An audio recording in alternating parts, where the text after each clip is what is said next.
का कही कुछ कहल नहीं खे जात हो। काहे हो का भाई? अरे हाई देखा तारू हाई बुढ़ऊ दादा के। बुढ़ऊ दादा का देखी हो?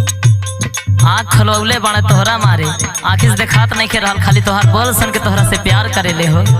अच्छा सुना का कहता रे? सुनावा। पहिरे लो साड़ी हो खूब चमकीला, पहिरे लो साड़ी हो खूब चमकीला, बूढ़ा हो दादा काहे कहियो जो मिला ही लैलो बाड़ो भौजी हो जौनपुर जिला।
कसम से अगर एक बार बात मान जाते हो हमार ना ए देवर बाबू का है पहिरीला अपने पति के कमाई, खाईला अपने पति के कमाई, तो तोहार लोगन का छाती काहे फटत हो? अरे तोहरा के देख के हमने एक लोगन के मन में गुलगुला छनेला हो।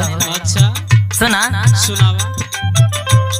अरे जहाँ जहाँ कहबू हो तहवा घुमाइब,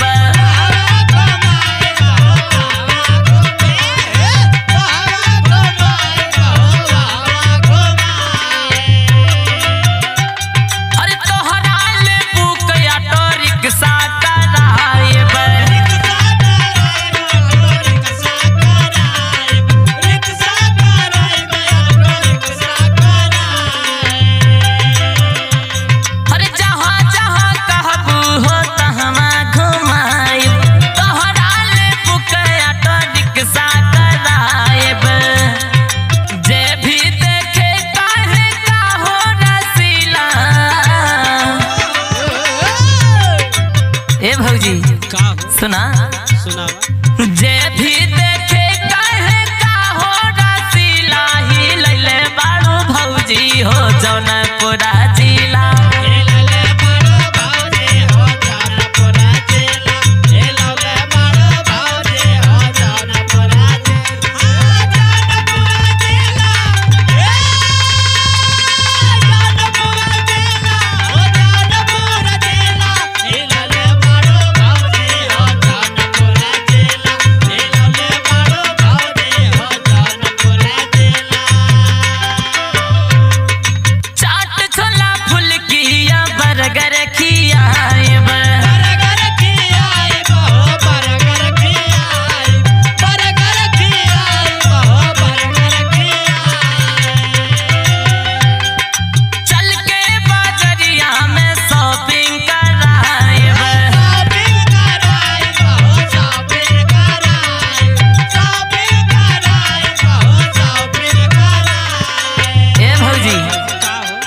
एक बार हमरा बुलेट पे बैठ जातू ना, अच्छा फटफटिया पे घुमा के जितना शाहगंज के बाजार है, जौनपुर के पूरा बाजार तोहरा के घुमाती हो।